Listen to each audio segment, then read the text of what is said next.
An eye-opening new study shows men and women are not created equal when it comes to auto safety. Now, we're not talking about driving skills, but rather the likelihood of surviving a violent crash on the road.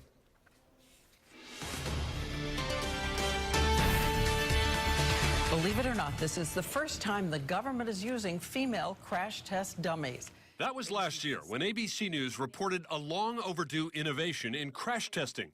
The new, shorter, lighter dummies sustained more damage in head-on or side impact crashes. The airbag ends up hitting her and does not deflate, pushing her head down, snapping her neck back. Now the National Highway Traffic Safety Administration has looked into real-world accidents and found that young women in their 20s have a 25.9% higher risk of dying in a car crash than a man of the same age.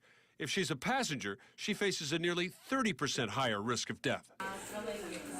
ER Dr. Ibrahim Karkavandian says basic anatomy explains why the young men he sees brought in from violent crashes seem to hold up better than women.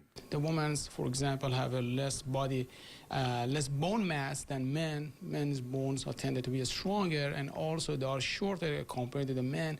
The relative fragility of women's necks seems to be the most important difference. But the NTHSA report also showed the difference in death rates among men and women in crashes starts to even out with age. Women in their 70s actually have a lower risk than same-aged men. The study was quick to point out that safety innovations in modern cars mean all of us are about half as likely to die in a car crash today than 50 years ago. They don't make them like they used to, and as this crash test between a '59 Bel Air and a 2009 Malibu shows, it's a good thing they don't.